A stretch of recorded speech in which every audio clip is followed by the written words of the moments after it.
In 2017, an instrument on board a 40-year-old spacecraft sitting more than 12 billion miles from Earth started picking up something that should not have been there. Not a burst, not a spike. A signal. Faint, narrow, and, most disturbingly to the scientists reading the data, constant. It didn't fade after a few days the way everything else Voyager 1 had ever recorded in interstellar space eventually did.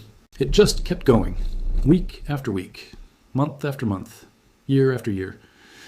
NASA had sent this spacecraft past Jupiter, past Saturn, out through the edge of our solar system and into the space between stars. And nowhere in any of the models built to predict what that space between stars should actually look like was there any room for what Voyager 1 was now, quietly, persistently telling them. Stella Koch-Ocker, the Cornell researcher who eventually led the team that identified this signal, has described what scientists expected interstellar space to sound like before this discovery, and what they actually found instead. And the difference between those two things is the reason this story is still being talked about years later. This is what NASA genuinely did not expect Voyager 1 to find, and why the answer to what's actually causing it remains, right now in 2026, still unresolved. I'm your host, and this is your channel. If you want the real science behind the biggest shocks coming out of deep space, subscribe now, because we're just getting started. To understand why this discovery caught scientists so off guard, you have to understand exactly what Voyager 1 is doing out there and how genuinely unlikely it is that it's still doing anything at all. It launched on September 5th, 1977, on a mission built to last 5 years, a quick tour past Jupiter and Saturn before going silent. Instead, it kept traveling, using the gravity of each planet to fling itself further outward. And on August 25th, 2012, it crossed the heliopause, the boundary where the sun's constant outward stream of charged particles known as the solar wind finally loses its battle against the pressure of true interstellar space pressing in from the other side. That crossing made Voyager 1 the first human-made object in history to leave the solar system entirely, and it kept transmitting the entire way through. It is, to this day, the only continuously operating scientific instrument our species has ever placed directly inside the space.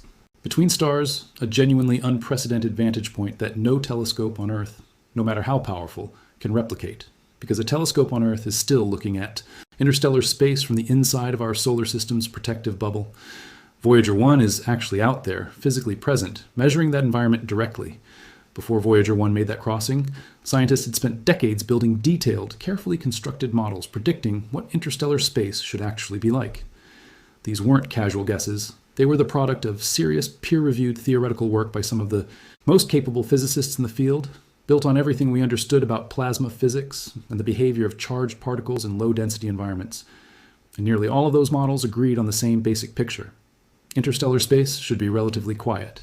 A thin, cold, sparse plasma environment where particles drift slowly, with occasional bursts of activity triggered by specific events, are like the shock waves produced when a massive eruption from our own sun eventually rippled outward, months or years later, and slammed into the interstellar medium far beyond the heliopause. Between those rare bursts, the expectation was silence, or something close enough to it that it wouldn't register as meaningful data at all.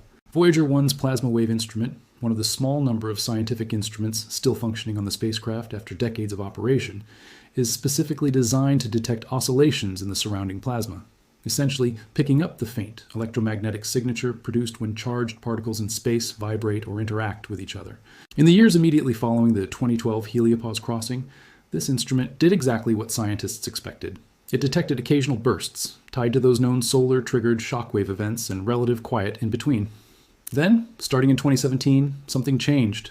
The instrument began detecting what researchers eventually described as a persistent narrowband emission, a genuine, honest-to-physics hum sitting quietly in the data, not connected to any specific solar event, not fading away after days or weeks the way a burst should.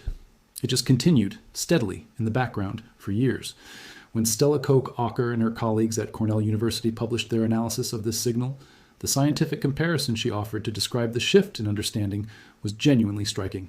Before this discovery, she explained, researchers had imagined interstellar space behaving something like a quiet, gentle rain, an even low-level background with occasional bursts comparable to distant lightning during a storm. What Voyager 1 actually found, once researchers looked closely at the data collected between those known bursts, was that the quiet periods weren't quiet at all. There was a constant, low murmur running underneath everything, a persistent signature that nobody had built into their models because nobody had ever had an instrument sitting continuously inside interstellar space long enough and sensitively enough to notice it was there in the first place. This wasn't a subtle marginal effect either. The persistent emission was detected continuously across a distance of more than 900 million miles as Voyager 1 continued its journey outward.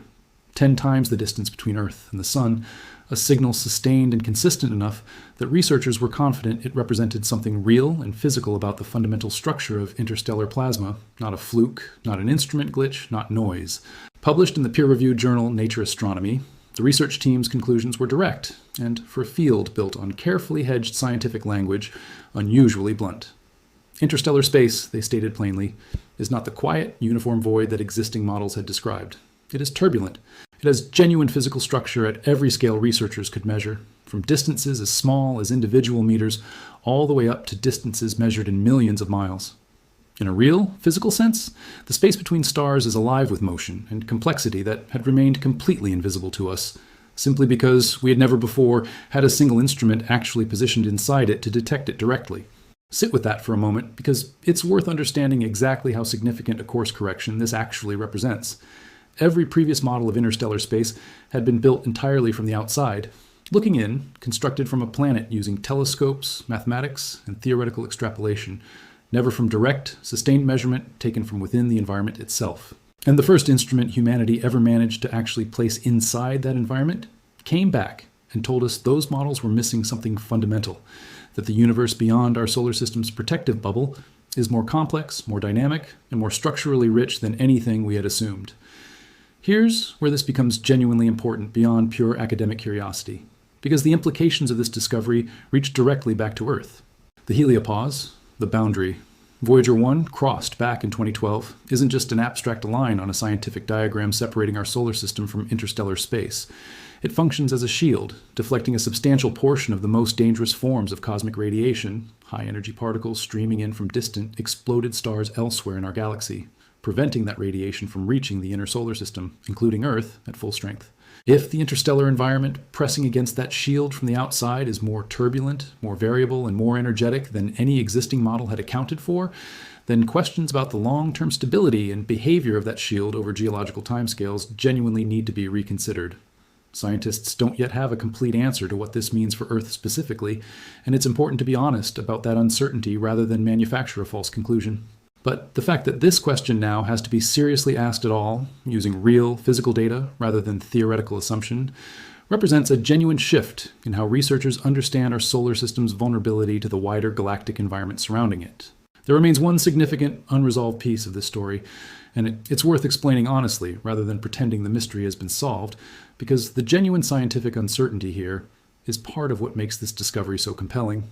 Researchers analyzing this persistent plasma emission have identified two distinct, competing physical explanations for what's actually causing it, and as of the most recent published research, they have not been able to determine conclusively which one is correct.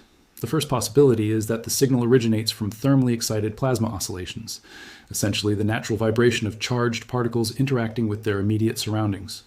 If this explanation turns out to be correct, it would still represent a genuinely significant discovery, but one that fits comfortably within existing theoretical frameworks of plasma physics without requiring those frameworks to be substantially rebuilt. The second possibility is a phenomenon called quasi-thermal noise, a related but meaningfully distinct physical mechanism, one that carries information about interstellar plasma density and temperature in a subtly but importantly different way than the first explanation, and one that, if confirmed, would require existing models of the interstellar medium to be substantially revised rather than simply refined.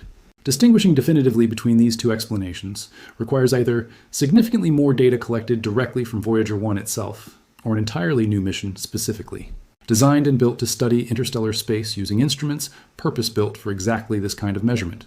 And this is where the story takes on real urgency, because neither of those options is currently guaranteed. Voyager 1's own capacity to keep producing this kind of data is shrinking every single year as its onboard power supply, generated by the slow radioactive decay of plutonium inside 3 aging thermoelectric generators, continues to decline by roughly 4 watts annually, a permanent unrecoverable loss with no possible refueling or repair mission. Of the 10 scientific instruments Voyager 1 originally carried at launch in 1977, only 2 remain functional today. And NASA engineers have spent years making increasingly difficult decisions about which systems to keep powered and which to permanently shut down as available. Electricity continues to dwindle. Meanwhile, No replacement mission specifically designed to reach interstellar space and continue this kind of measurement currently exists, and none is currently funded. If a new spacecraft capable of reaching the heliopause boundary were greenlit, funded, and launched starting today, current.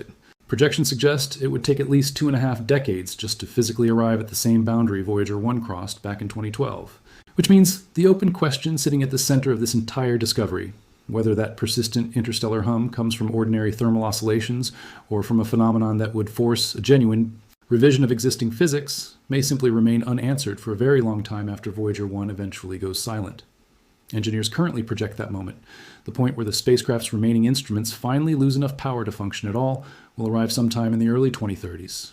After that, the only continuous, real-time source of direct data from inside interstellar space that humanity has ever had access to will fall permanently silent. And the question Voyager 1 raised quietly, patiently since 2017 will still be sitting there, unresolved, for at least a generation. So here is the actual story, stripped of exaggeration and grounded entirely in what NASA's own instruments and the peer-reviewed research built from them have shown. A 49-year-old spacecraft built with 1970s technology, running on a power supply smaller than a household light bulb, sitting more than 15 billion miles from the control room monitoring it, has spent the last several years quietly detecting a persistent, physically real signal in interstellar space that no existing scientific model predicted should be there. Researchers have confirmed it's real. They've measured it consistently across hundreds of millions of miles of Voyager 1's ongoing journey. And they genuinely do not yet know with full certainty exactly what's causing it, or what it fully means for how the wider galaxy interacts with the small, fragile bubble that protects everything and everyone that has ever lived on Earth. That is not manufactured drama. That is an honest, ongoing, unresolved scientific mystery, discovered entirely by accident, by a machine that was only ever supposed to last 5 years, and that NASA never expected to still be teaching us anything at all, let alone something this fundamentally unexpected, nearly 5 decades after it launched. If this kind of story is what you come here for, one grounded in real data instead of invention, hit subscribe and turn on notifications, because there's a lot more of the real universe left to explore. Drop a comment telling me which explanation you think is more likely, ordinary physics, or something that forces us to rewrite the models, and share this with someone who still thinks the space between the stars is empty and silent.